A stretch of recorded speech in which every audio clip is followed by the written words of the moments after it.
So I've got a very interesting update for you guys today. My missing guitar was found.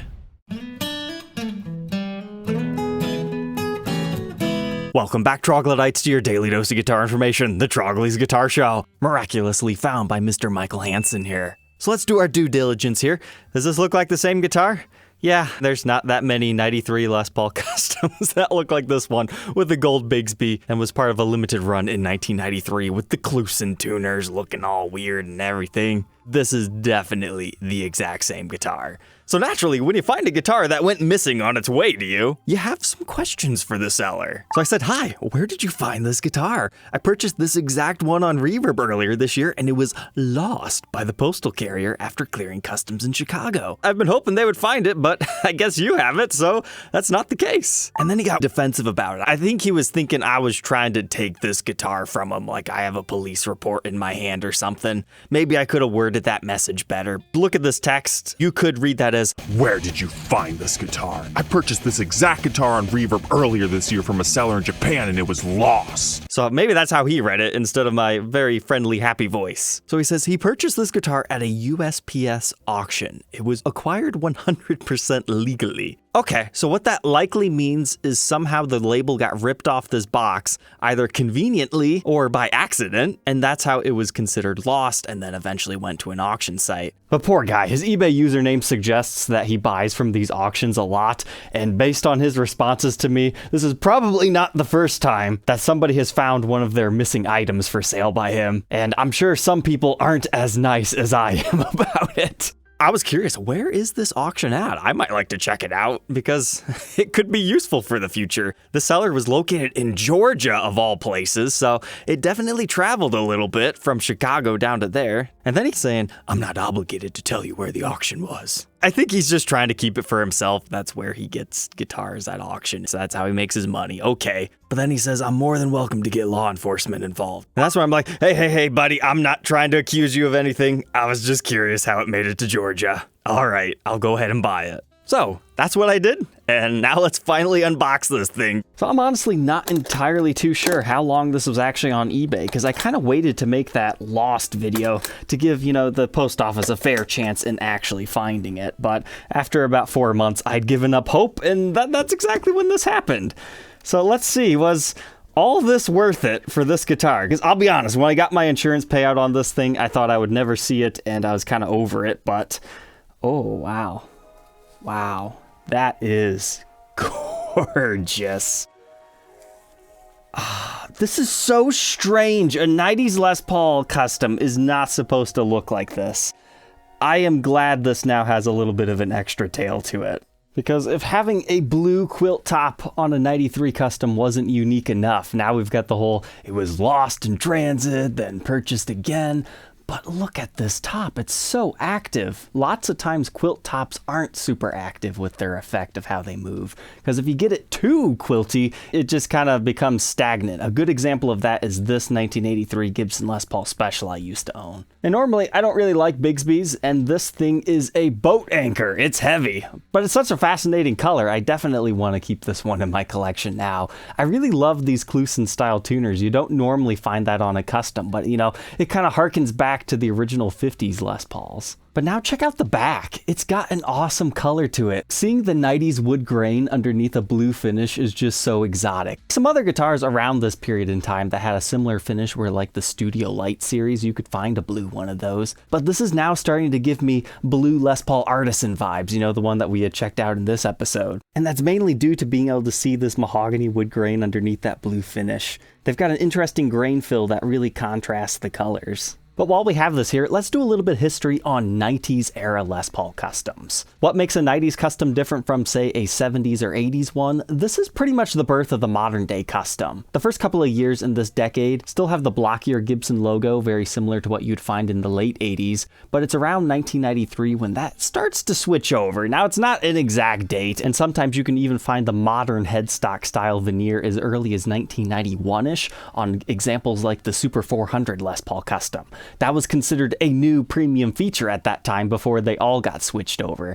But they'll have things like two-piece maple tops. You can also find beautiful custom pluses in this era, like some of the nicest that you've ever seen. But this is one of the few quilt tops that I've ever seen, so that kind of makes this one pretty interesting. Now, as far as our pickups, it's just going to be the birth of the modern ones, the 490R, 498T series. Now, if you got a really, really early 1990, you might still have the Bill Lawrence, the original pickups, which are circuit board constructed, but it's also part of the good wood era. I mean, for me, that means very early 90s. Some people say it's all 90s. They even blended into the 2000s. Honestly, it's more so just a marketing hype, but the quality of woods that they were using were much better than what they had been. The 90s was a true rebirth for the Gibson company in general, because the Les Paul was starting to become popular again. They had just recently got the Les Paul Classics taken off. Late 1993 is the opening of the Gibson Custom Shop in general. And you gotta remember, new ownership took place with Gibson in 1986. That's the beginning of the Henry J era. But it's really not until the 90s that they started to see some success again, and then the company was birthed the way you know it, and then they slowly spiral into madness, but it was a fun trip, and now we're currently in the curly era. But before we get too far here, let's see, do we have any of our case candy left? Well, we do have a little baggie here with some Japanese writing on it. And man, that's really dirty on USPS's part. They could have opened this package and saw Kurosawa music and reached out to him and go like, hey, did you guys recently miss this? So, I don't know. I feel like there's some conflict of interest going on, that people would just potentially rip off a label, or the label gets damaged and they don't actually investigate it any further. But at the same time, it could be a non-lead, because it looks like this one was originally sold by a different Japanese dealer brand new. The legendary Yamano Music. Yeah, this thing makes a heck of a lot more sense now. If you're not familiar, Yamano, that is like the Japanese dealer back in the day. They got a reputation of sending anything back that wasn't absolute perfection or higher. And having this case candy is really cool, because I guess they could have just threw this away to like hide the evidence, so to speak. Again, not accusing the seller of this one or anything, but I feel like USPS could do better, because this is not the only guitar that's lost. I actually have another one that looks like it's going to end up being in the same process. Thankfully, it's a brand new Stratocaster, so it can be replaced, unlike this beauty. But for anybody doubting its authenticity, look right here. It says Les Paul Custom TB, likely standing for Trans Blue, with Bigsby. And oh my goodness, they even had a business card in here. So I was going to suggest, when you ship a guitar, put your business card in here, because then, even if the label and box does get damaged, they could find you, but obviously there needs to be some sort of reform in the Chicago USPS customs facility, because the information was in here. I'm very upset with that. But this has got everything. Nice. I'm really glad somebody didn't throw this away, because, I mean, to find this again, you just can't. Not for the original guitar anyways. We even have the original truss rod tool. What a happy conclusion to this story. It ended up being better than I expected, and it made for some good content. I did not plan it this way. I just kind of, dumb luck, ended up making this fall back into my lap. So to learn more about this weird little limited edition thing, apparently for Yamano Music, let's go ahead, throw it on the workbench to take a look at its parts and specs.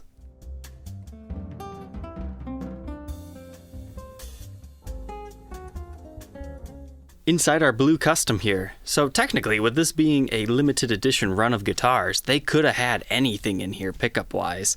However, it looks like it's just your standard pickups here. Gibson USA base plate, which at this particular time was like a brand new thing. It's the early 90s when these were born. And the bridge pickup is the same. However, unfortunately, they did not actually label the pickup, so you just kind of have to learn the resistance readings. Which in this case, we have 13.61 in our bridge, neck pickup 7.8, and the middle position, just for fun, around 5-ish. So yes, that tells us it's the 490R 498T set. Sometimes you can also find a 490R 490T, and that would just be that both of the readings are about the same as that. But looking inside our neck pickup cavity gave me some hope. You can just barely make out some sort of an ink stamp right here that's underneath our blue paint. And after careful examination, it looks like it says checked on and then the date. So I was hoping it would say NAMM show display piece or something, but no. It just appears to have some sort of a 1993 date stamp right there. But we have a short neck tenon on all these. Something else important to know about Les Paul Customs in general.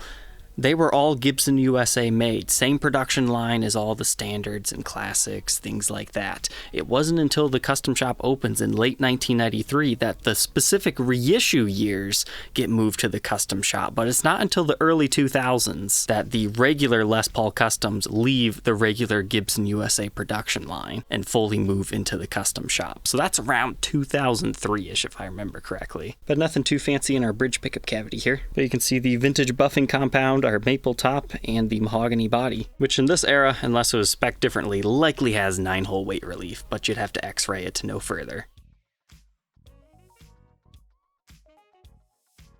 And here's the cool thing about early 90s guitars. They actually have Japanese-made bridges, very similar to the 70s and 80s made in Germany ones. I've seen enough of these to know that they did briefly use Japanese hardware. So how appropriate. The bridge goes from Japan to the US, and then this gets shipped over to Japan, and then it comes over to the US, gets lost, and then eventually ends up in a museum in the United States. Eventually. And as far as the Bigsby, this thing is immaculate. Somebody must have bought this and only collected it because the gold has not been worn at all. Usually I don't care, I take things apart anyway, but I don't feel like messing with the Bigsby today. And because this guitar's so clean, sometimes these ball ends of the strings ding the finish. It's not worth messing with today unless I actually needed to do a string change, and these are just fine. You can check out one of these other episodes where I've torn it apart, but basically, you remove these two screws, this flips up, and then you normally have some sort of a scuffing on the top from where the Bigsby is resting against it. But the Bigsby helped me realize something else that's special about this guitar. It has an exaggerated dish carve. Like most 90s customs, they have a little bit of a carve, but this is a little bit more extreme than normal. Look how far that Bigsby sticks up off the top. That really helps show you just how carved this baby is. And once you see it, you feel it. That's a good dish carve. Now looking at our knobs over here, it's just your standard 2 volumes and 2 tones. However, this is the 57 reissue style knobs. However, a 57 reissue proper has a mahogany top, so obviously this couldn't be that. But it is common for those 57 reissues to get a Bigsby. Sometimes they would even have the third middle pickup. Man, imagine if this had 3 pickups. That would have been really cool. However, I think I actually prefer it as a 2-1, because then you get to see more of the beautiful quilting action. And this one actually made it out of the factory without a pick guard. That's pretty rare for a 90s custom, but they are out there.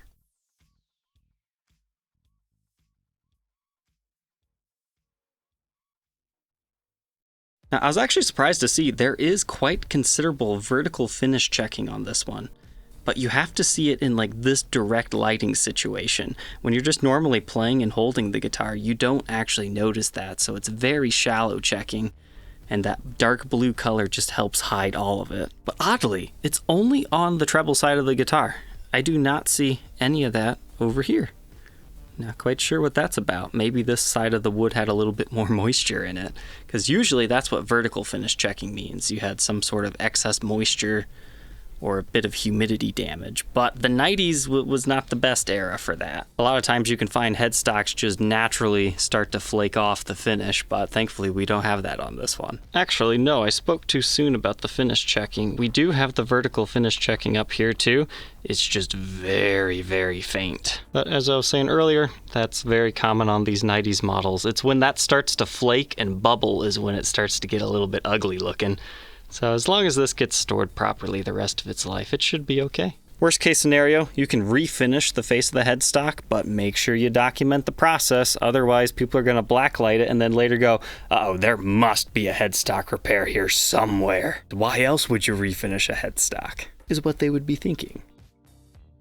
As far as the fretboard goes, pretty standard specs, 12-inch fretboard radius, 22 medium jumbo style frets. You got the real mother of pearl block inlays that look very nice with the blue finish. Got the side marker inlays with the binding, a nut width of 1.7 inches. That increases to 2.06 by the 12th. First fret necked up to 0.86, and that increases to 1 by the 12th. Here's that neck profile at the 1st and 12th fret, just nice and rounded. By no means is it a huge chunky neck though, that's just like a medium C shape.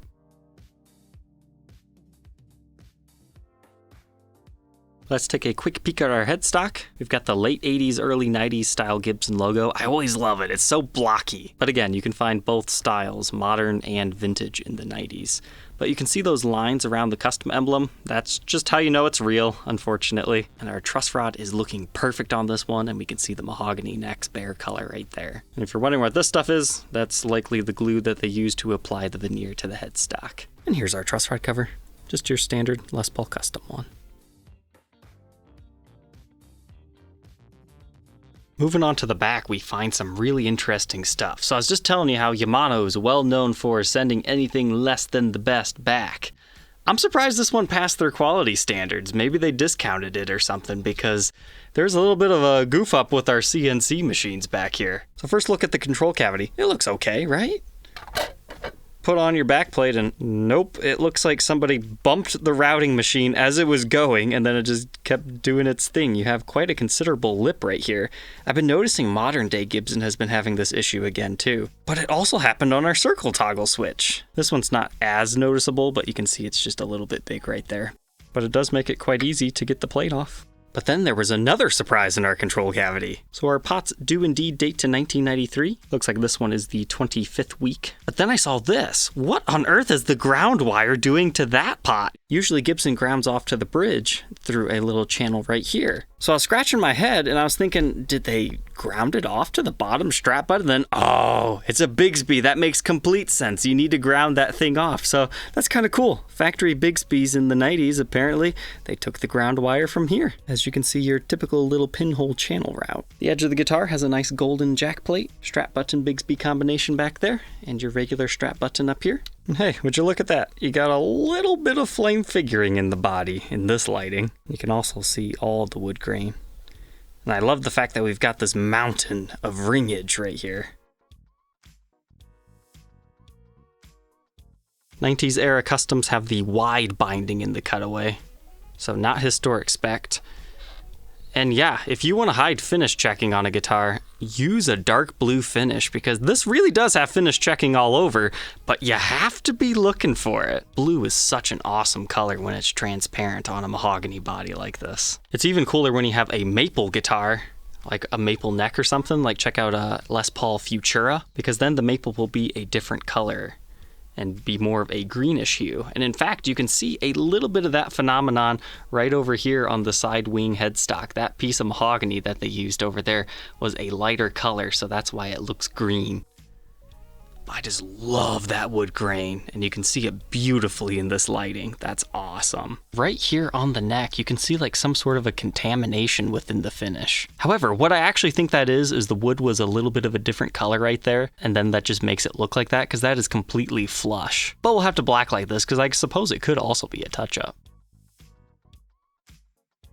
But we've got the Custom Shop Edition decal, so that means this was a limited run. There's probably a couple more of these out there if you're really looking, but likely in Japan. Just because your guitar has a Custom Shop Edition decal on it does not mean it was actually made in an official custom shop. This just simply meant it was a limited edition of some sort, not like how we think of the custom shop today. Again, that opened in late 1993 is a separate division. But the serial number dates this one to the 267th day of 1993, and it's Nashville produced. Production number 347. So besides not having the mahogany top, a lot of the other specs really is like a 57 reissue. However, we can't call this a prehistoric 57 because we don't have an ink stamp serial number. If this would have had that, oh man, it would easily be worth twice as much as it is. Now, as far as under blacklight, everything is looking good in our common break, crack, and repair area on the headstock. It must just be some sort of a discoloration in the finish, because I don't see anything going crazy under blacklight, so no touch-ups. Backside of the body, also looking good here. You flip it to the front, everything is glowing the way I would want to see. Remember, after about mid-1980, knobs stopped glowing just due to the materials that they used to create them. And our headstock's looking good. But all said and done, this is a chunky one. 10 pounds, 5.3 ounces. Let's go ahead, plug it in, and hear how this one sounds.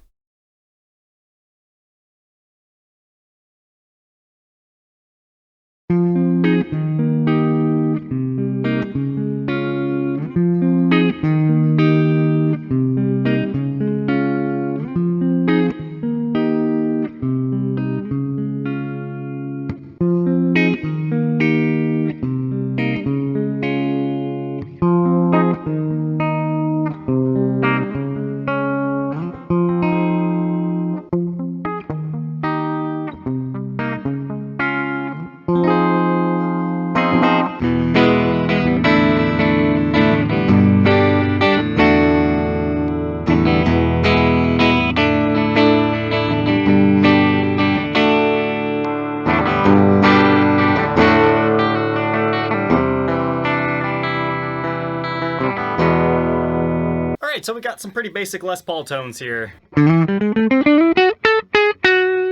Really like that neck pickup. It's got some jazz tones to it. As well as the blues. We'll try that Bigsby out.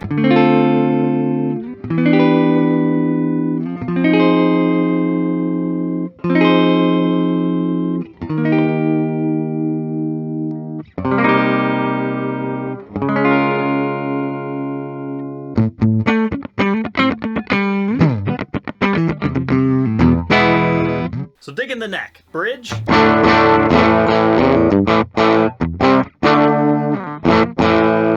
Definitely wants to overdrive my amp. We're in the clean tones, so that'll be fun. Then the middle position.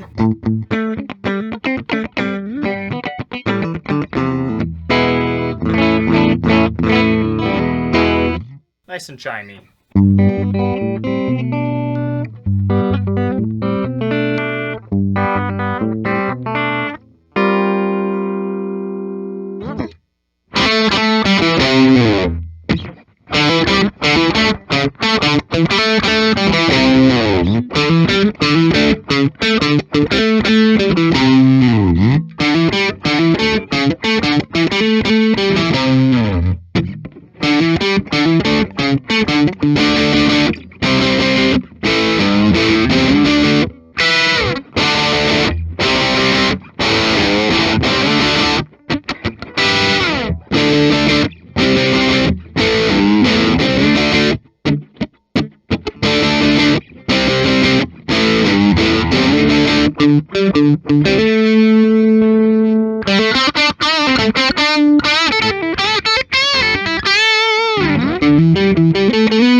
Now that we know all about this very interesting 1993 Gibson Les Paul Custom, what are my final thoughts on this? If I had to do this over, knowing everything that I know now, that it was going to get lost in transit, that was going to be a whole 2-month debacle that's going to cause me a lot of stress and headaches for no real reason, and then it's going to later show up on eBay after talking about it on my channel, and getting it back, and then having to document it, finding out that it's got finish checking on it if you're really looking, would I do it again? Yes, without any doubt. Now that I have this thing in my hands, it's not gonna leave my collection. This is just too beautiful. But I've always been fond of blue Les Pauls, and you just don't see them too often, especially with beautiful tops like this one.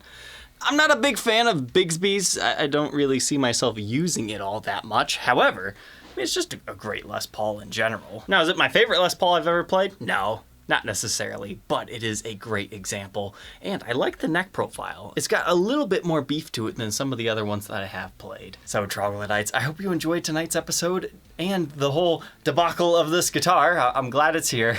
Don't forget to like, comment, and subscribe, and we'll catch you tomorrow on the next one. Take care.